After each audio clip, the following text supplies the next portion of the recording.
जय श्री कृष्णा। आज गुरुवार के दिन आइए सुनते हैं नर और नारायण की यह कथा। एक असुर था दंभोदभव। उसने सूर्यदेव की बड़ी तपस्या की। सूर्यदेव जब प्रसन्न होकर प्रकट हुए और वरदान मांगने को कहा तो उसने अमरत्व का वरदान मांगा। सूर्यदेव ने कहा यह संभव नहीं है। तब उसने मांगा कि उसे 1000 दिव्य कवचों की सुरक्षा मिले। इनमें से एक भी कवच सिर्फ वही तोड़ सके जिसने 1000 वर्ष तपस्या की हो, और जैसे ही कोई एक भी कवच को तोड़े वह तुरंत मृत्यु को प्राप्त हो। सूर्य देवता बड़े चिंतित हुए।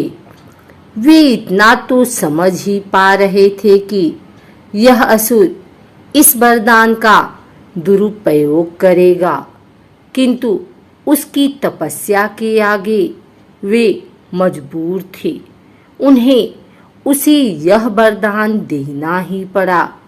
इन कवचों से सुरक्षित होने के बाद वही हुआ जिसका सूर्यदेव को डर था। दंभोदभव अपने सहस्त्र कवचों की शक्ति से अपने आप को अमर मानकर मन चाहे अत्याचार करने लगा। वह सहस्त्र कवच नाम से जाना जाने लगा।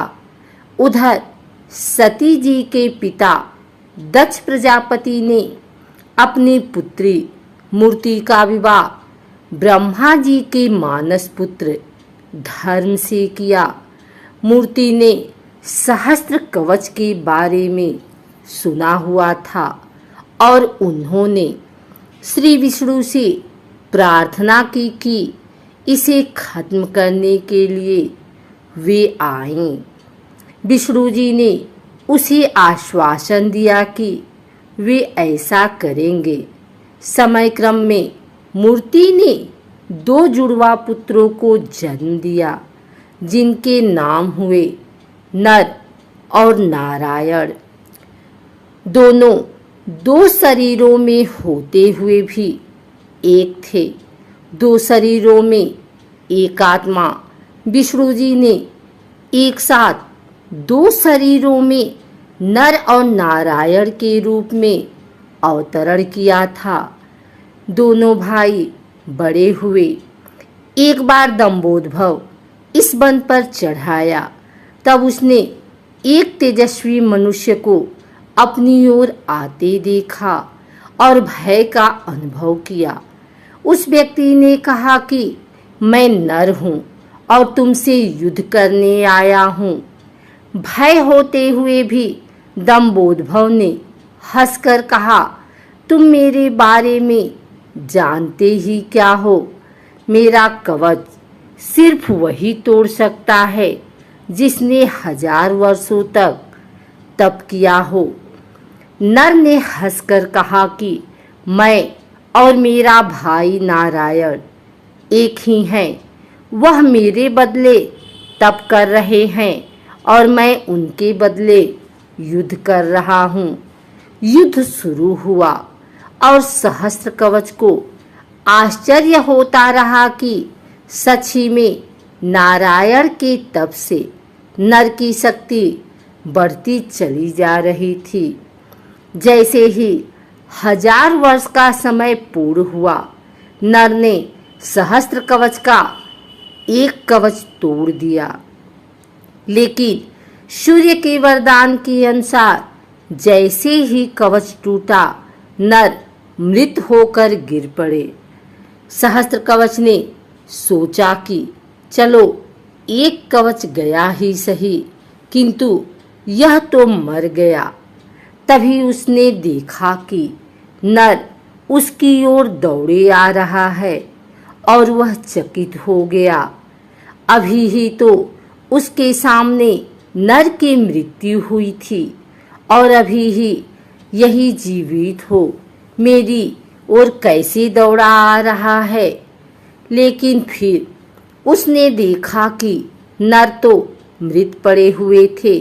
यह तो हूबहू नर जैसे प्रतीत होते उनके भाई नारायण थे, जो दंभोद्भव की तरफ नहीं बल्कि अपने भाई नर की तरफ दौड़ रहे थे।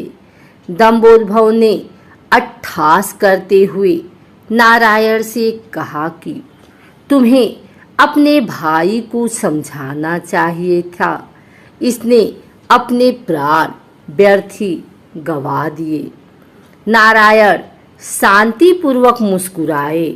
उन्होंने नर के पास बैठकर कोई मंत्र पढ़ा और चमत्कारिक रूप से नर उठ बैठे।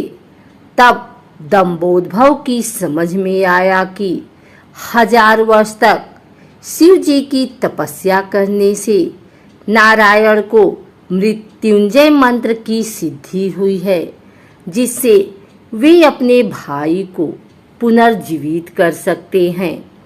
अब इस बार नारायण ने दंभोद्भव को ललकारा और नर तपस्या में बैठे।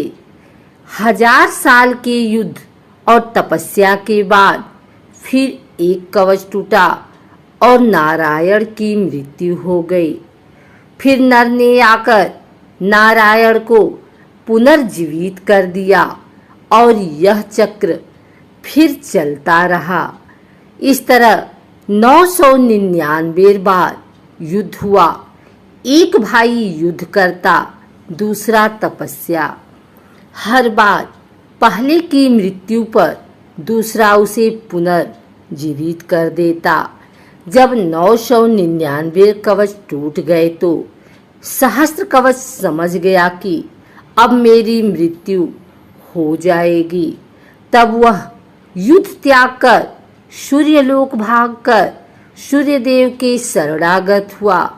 नर और नारायण उसका पीछा करते वहां आए और सूर्यदेव से उसे सौंपने को कहा, किंतु अपने भक्त को सौंपने पर सूर्यदेव राजी नहीं हुए।